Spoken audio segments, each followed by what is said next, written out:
The Thatcher government that imposed an arms embargo after Israel's invasion of Lebanon in 1982.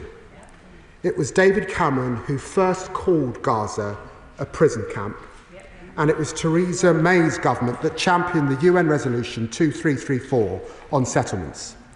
It was William Hague who worked with John Kerry on the push for peace and condemned the idea of moving the British embassy to Jerusalem. Sadly today, it seems that the Conservative Party, or at least the current front bench, is refusing to confront the appalling reality of what is happening in Gaza and what the Netanyahu government is doing. The Honourable Lady seems incapable of offering any serious criticism about the egregious actions by the Netanyahu government. Imagine being a middle-aged adult applying for a job, going through the whole interview process, thinking you have got the position, and then getting rejected because a background check reveals that when you were 15 years old, you nicked a bicycle or rode a train without a ticket. That is a reality for approximately 160,000 people in Britain right now, including folks in their 50s, 60s, and even 70s whose youthful indiscretions are still haunting them decades later. Justice Secretary David Lammy wants to change this system, proposing that childhood criminal records could be erased for thousands of people across the country. Sounds reasonable, right?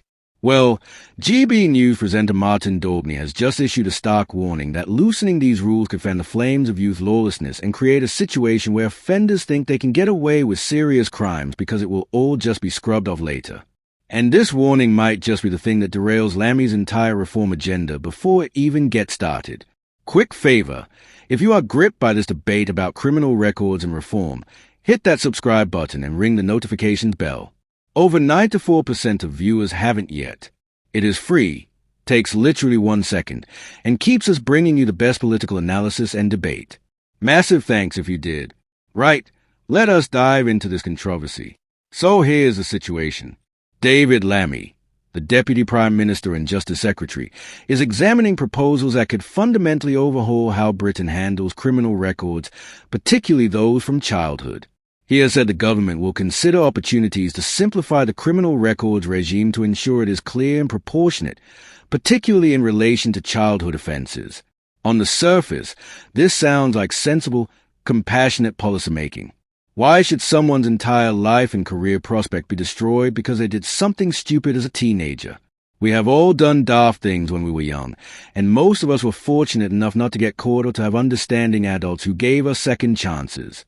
The impetus of this reform comes from evidence showing that people in their 50s, 60s, and 70s are still having minor youthful transgressions appear on background checks conducted by potential employers. Freedom of Information data indicates about 160,000 people have had offenses committed during childhood reported to prospective employers through criminal record checks. Among those affected are middle-aged adults whose records still show incidents as trivial as taking a bicycle without permission or traveling on a train without a valid ticket. These are not exactly Al Capone-level crimes we are talking about here.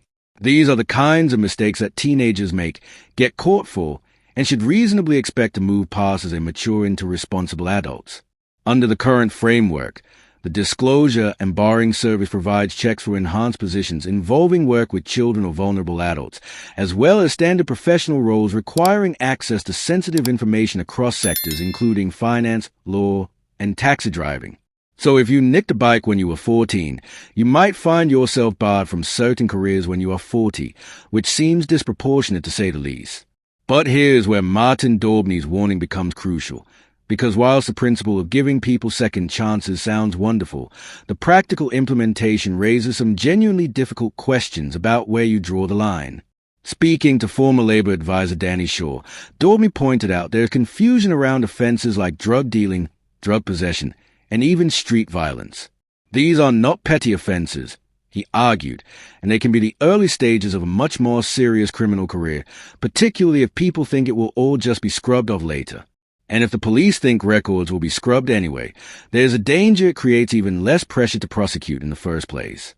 This is actually a really valid concern that cuts to the heart of the debate. There's a massive difference between nicking a bike as a teenager and dealing drugs or committing violent crimes. One is a stupid mistake that kids make. The other is genuinely serious criminal behavior that causes real harm to communities. If you create a system where serious offenses can be easily erased, you risk sending a message to young people that there are no real long-term consequences for criminal behavior. You also risk creating situations where employers unknowingly hire people with serious criminal histories because those records have been sealed.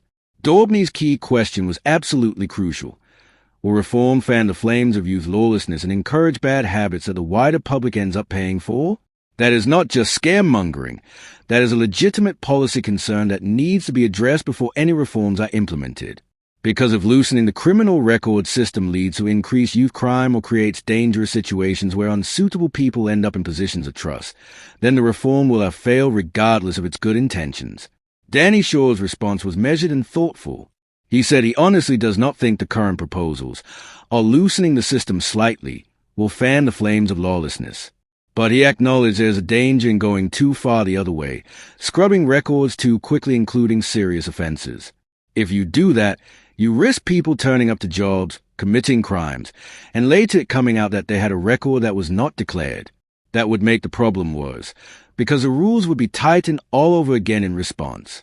So it is about striking a balance, which is much easier said than done. Shaw gave a helpful example to illustrate the nuance required. There are young people in their teens who get involved in gangs and commit robberies. That is very serious, and it should stay on their record for a time. But if they have genuinely moved on with their lives by the age of 30, should they still have to declare it? That is a question at the heart of this debate. Do we believe in redemption and rehabilitation, or do we believe people should carry the consequences of their youthful mistakes forever? Shaw made the point that we have all done stupid things in our youth, and some people come from extremely difficult backgrounds, get mixed up in gangs, and get into trouble through circumstances partly beyond their control. That is absolutely true. If you grow up in a neighborhood where gang membership is normalized, where there are no positive role models, where economic opportunities are non-existent, and where joining a gang feels like the only way to survive, can we really hold that against you forever if you manage to escape that life and build something better? David Lammy's interest in reforming this system actually dates back to 2017, when he conducted a review of criminal justice commissioned by the Conservative government under David Cameron. So this is not some hastily thought-up policy dreamed up last week. This is something he's been working on for nearly 8 years. That review advocated for a U.S.-style approach enabling offenders to apply to a judge or parole board to have their records sealed if they could demonstrate genuine rehabilitation since conviction. Under this model, criminal records would not be erased entirely, but would become non-disclosable, meaning individuals would no longer need to reveal them and employers would be unable to access the information. This strikes me as a reasonably sensible middle ground. Records are not being automatically wiped clean after a certain period, which would be dangerous. Instead, there is a process where someone has to prove to a judge or parole board that they have genuinely turned their life around. That puts a burden of proof on the individual seeking to have a record sealed, and it provides oversight to ensure serious offenders cannot game the system. The Ministry of Justice has indicated its support for exploring changes, stating they want to help children who have committed crime to stop reoffending and turn their lives around. That is why the government is actively exploring opportunities to simplify the criminal record system, whilst always putting public safety first.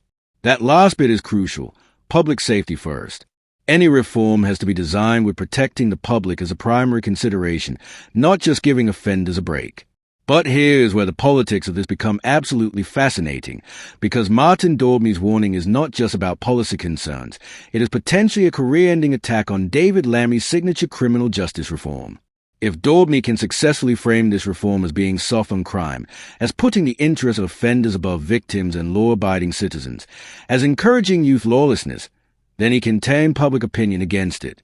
And if public opinion turns against it, then Lammy will be forced to either abandon the reform or push ahead with something deeply unpopular, either of which damages his political standing. Lammy is already a somewhat controversial figure, given some of his previous statements and positions. He does not have unlimited political capital to spend on reforms that might be perceived as soft on crime. If this reform becomes a major political liability, if there are high-profile cases of people whose records were sealed going on to commit serious crimes, if the tabloid press starts running "Lammy lets criminals off" headlines, then his career could genuinely be in jeopardy. The Justice Secretary who was too soft on crime and endangered the public is not exactly a legacy anyone wants. On the other hand, If Lammy can successfully implement a balanced reform that helps genuinely rehabilitated people whilst protecting public safety, it could be a significant achievement that enhances his reputation.